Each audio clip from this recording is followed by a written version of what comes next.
So if I don't drop another album for 4 years, is y'all gonna get mad at me too? Shit, probably fucking not. Y'all don't give a fuck about my shit. Y'all really don't. What's going on, everybody? It's the Granddad, Woolly, and you are here again for another edition of Woolly Reviews. R&B / soul / pop, little hip hop, I don't fucking know. It's a goddamn album review, the second of the day. I know I'm spoiling y'all right now. I don't know why. Well, I know why, because this nigga decides to drop out of fucking nowhere and the shit got all mixed up. Y'all getting the benefits of it though. But we here talking about the brand new album that just fucking dropped that everybody's been salivating over. Well, not everybody, not me and some other people I know, but some people who are diehard fans of this nigga have not been able to sleep or eat or barely breathe until this nigga decides to drop his shit. Now this nigga's back. He finally dropped his shit. He like 2 fucking years late, but it's all good. Niggas be late. That's what we do. We be late all the goddamn time. Talking about the new album from Frank Ocean entitled Blonde. Now, Frank Ocean, for those who don't know, is a singer / rapper / producer. He was more notably a member of Odd Future when they was at the heat of their fucking existence, and now they don't even think they exist no more. But he came out and he dropped a mixtape called Nostalgia Ultra and had the song Novocaine, which became a hit. And then from there, he dropped his debut album, Channel Orange, and that shit became like a super fucking hit. The nigga got a Grammy and everybody was going crazy, and Frank Ocean became like an overnight just fucking sensation. Not overnight, but pretty much an instant sensation from that album. He's done work with Jay-Z and Kanye and fucking a whole bunch of fucking legends. There's too many fucking, his fucking resume is thick as shit. So now he's back after 4 long years and plenty of release dates that he said it was gonna be, but then the shit just took too long. I know how it is when you're making an album. You want the shit to be perfect. Sometimes shit's gotta get pushed back for like a good 2, 3, 4 fucking years. And now let's see if this album is worth all the hype and Frank Ocean dropped a hot one. Let's talk about the shit. Now, when I first tuned into this album and checked out the production, I realized that Frank has really went into this really moody, eclectic, like all over the place vibe. This album has a real just like moody feel to it. It's not really hype or live, but it's really just one of those albums that when you listen to it sonically, it's just like that mood music, that like background, like chill vibe music that you just gotta listen and groove to and really just like soak in what Frank is saying. And there's a lot of fucking different producers on here that could chime in and give their own little flavor to it. So hold on, I got a list here. So Frank Ocean, of course, does some production on here. Malay, Jamie XX, Mike Dean, Rostam, Batman, fuck it.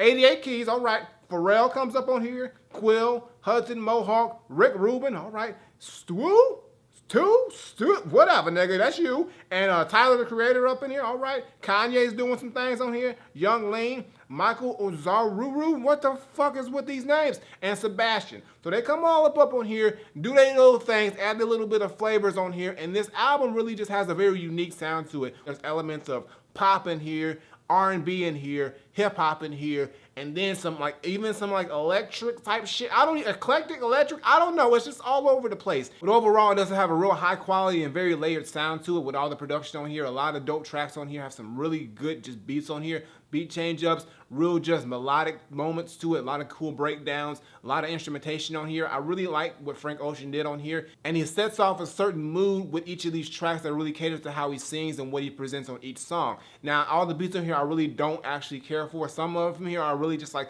meh, that I felt was just a little bit too all over the place for me to really grasp onto, but overall it is a very solid produced album, and I really do appreciate them kind of just going different routes and not really giving the traditional thing and not really doing the same thing they did on Channel Orange. So I can give them kudos for that shit, and there were some really dope beats up on here and dope instrumentals on here, and then just some that were just mad to okay. But overall, not bad job on that shit, Frank Ocean. Now let's see what you did with that singing thing that you do when you get up on these tracks. Let's talk about it. Now, when it comes to Frank Ocean as a singer, I really like his style and his vocal range and his ability. This dude can fucking sing. He's got chops, he's got pipes, he can do that shit, and he can do it goddamn well. On top of the fact that he can also rap really good as well. So he just has a lot of different layers and things he can play with the music. And he does that a lot on this album. He does tracks where he just is straight up singing. He does a little bit of a rap thing. And there's things where he even does poetry, where he just does it in a way where you can really get his emotion and his mood and his vibe. And you can really just tell that he's really just talking talking about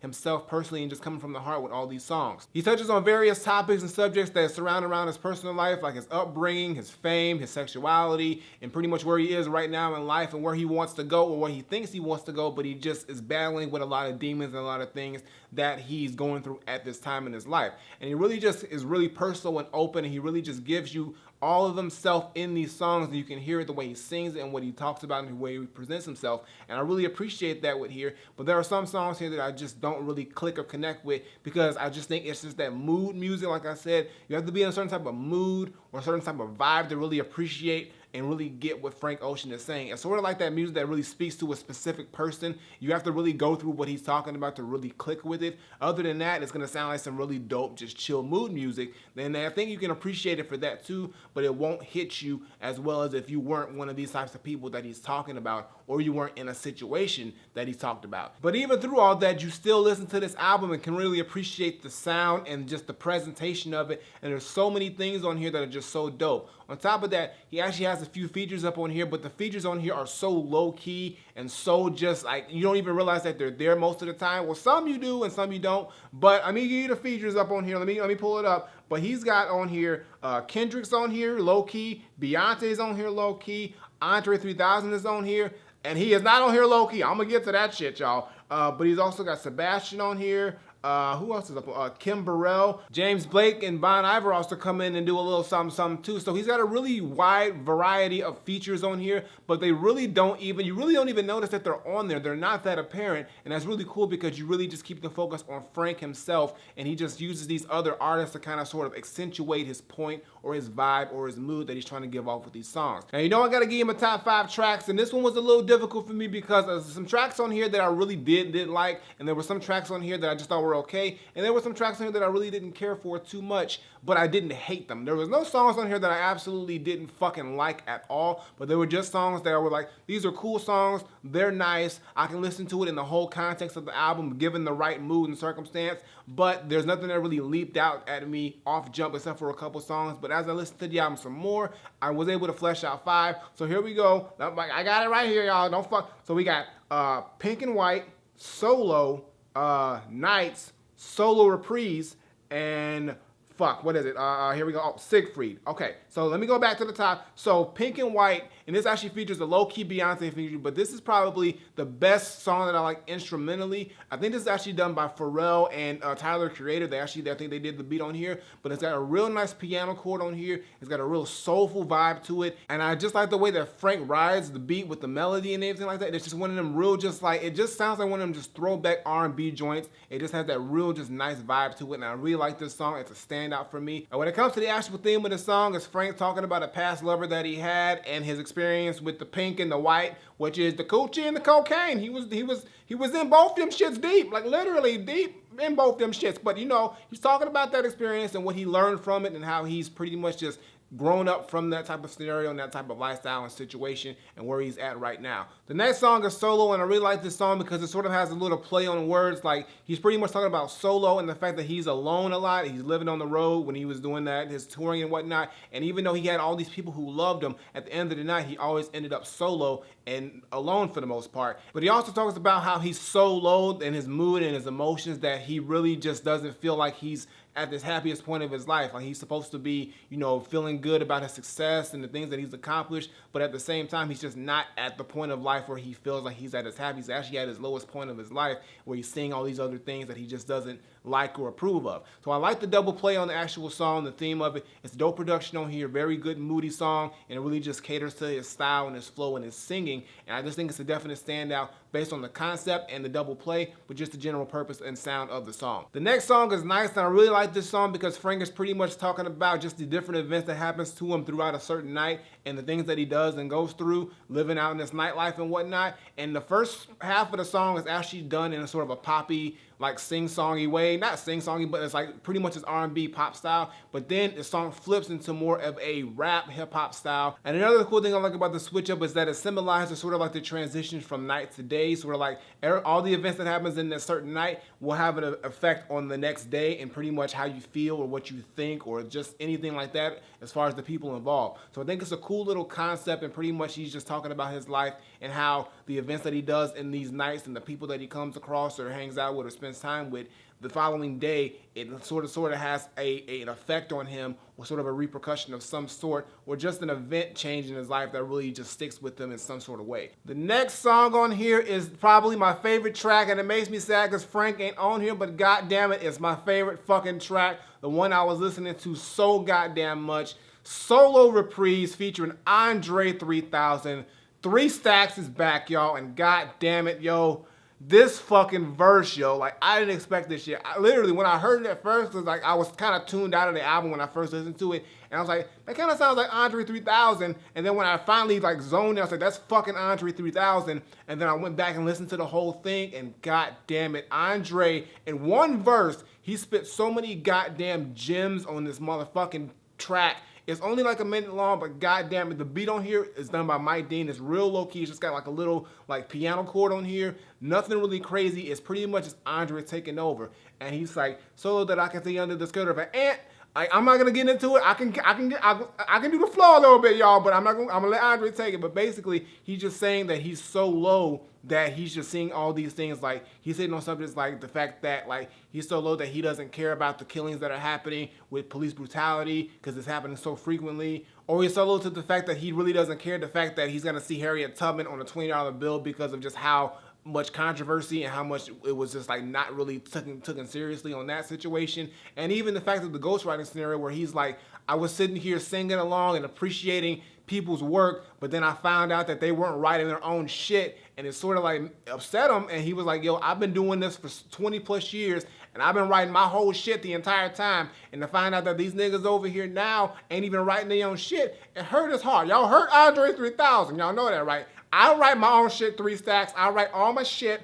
I got books to prove it. I don't ghostwrite nobody. You got a ghostwriter for me, nigga. That's me, all me. So you can't get mad at me. So like, you know, I ain't in that conversation, but yo, I'm sorry that happened. But it's a dope track, too goddamn short, but at the same time, it's just short enough to leave you wanting more. He leaves you wanting more, but he gives you some good shit there. So dope song, dope track. Definitely stand out. My favorite of the entire album, and shit, I mean, of course it is. I mean, like, it's Andre 3000, and whenever he's on a goddamn song, it's the best shit in the world to me. And the last song is SEIGFRIED, and I really like this song because this is pretty much one of Frank's most personal songs. He's pretty much talking about how the fact that he really doesn't know if he should continue doing this whole fame and singing thing, or if he should just settle down, you know, with his partner, have some kids and a pool in the front and just do some normal life shit. But at the same time, he likes his lifestyle so much that he just doesn't want to let it go. So he's sort of in that conflicted state where he's like, yeah, I don't think I'm brave enough to make that transition and that jump because I've done so much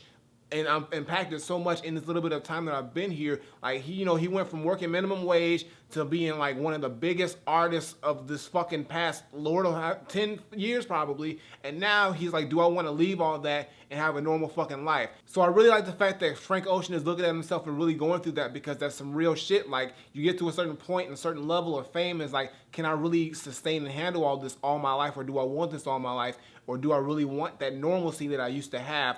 And like, he's sort of battling with that, and I can completely understand that. Not fully, because I've never been to that level, or probably never will. But in my mind, I have, so fuck it. Yeah, I understand you, Frank. I'm with you on that. But overall, I think this is a really well put together album presentation-wise, but I think it's still that type of mood music that you have to be in a certain mood or vibe to really appreciate 100%.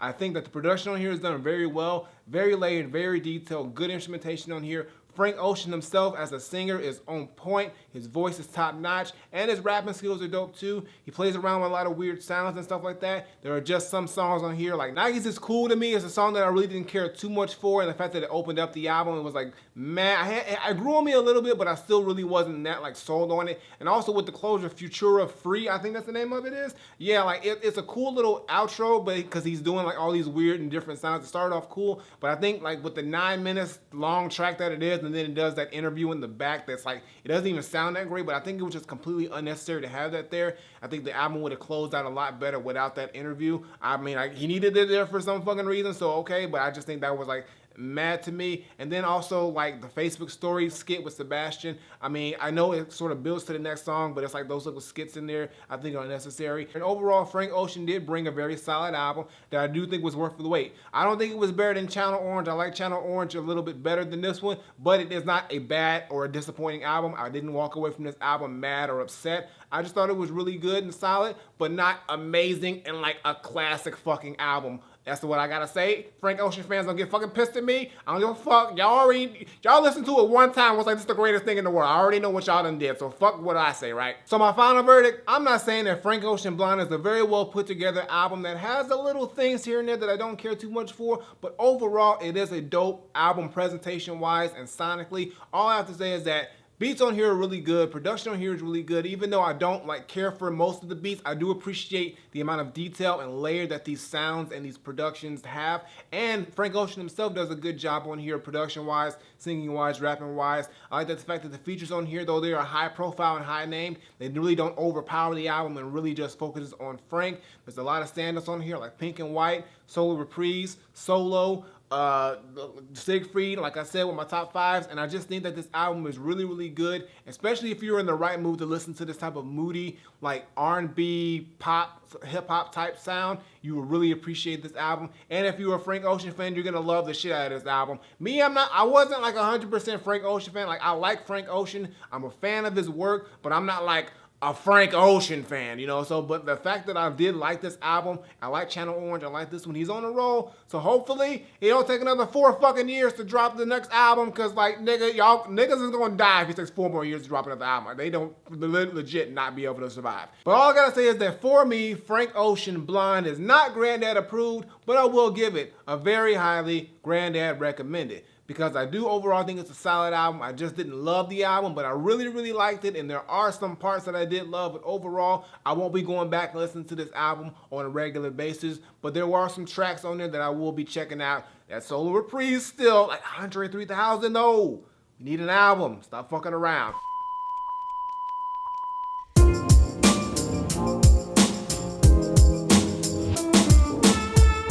Indie Spotlight, nigga! Today's Indie Spotlight comes from an artist by the name of J.Carr. He drops his song Truth, and this shit is the fucking truth, yo. This is a straight up banger. Beat on here is crazy, done by Enterprise Music. Never heard of them, but they got heat. And he comes up in here with some dope flows, dope hooks, pretty much talking about how he's the goddamn truth. And like, I mean, I gotta agree with him. Dude is really dope. He's coming out of Miami, Florida. He's got affiliates with TDE. I mean, he's worked a little bit with them, but he's been doing music for some time, and now he's coming with his album, Mach 5, like Speed Racer. I didn't fuck with Speed Racer. That show was weird to me, but yo, I ain't gonna get too, hey, that's what you do, J.Carr. But check out the song right here, also below, and like show him some support. And when his album does come out, check that shit out too, because I'm pretty sure if it sounds anything like this damn song, it's gonna be that fire. Now back to our regularly scheduled review. But I got nothing more to say. Frank Ocean, Blonde, is very highly Granddad recommended. So go check out the shit right now.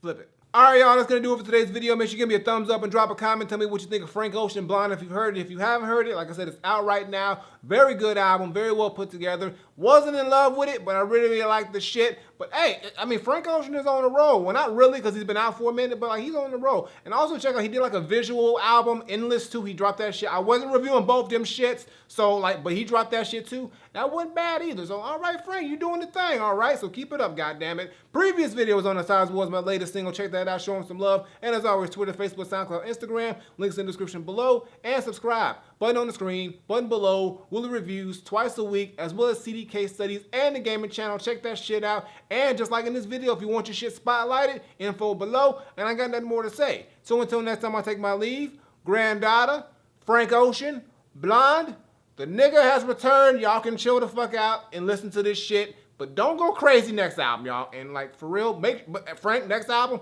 get 3 stacks on there again. We need a hat trick, for real. I'm out of here.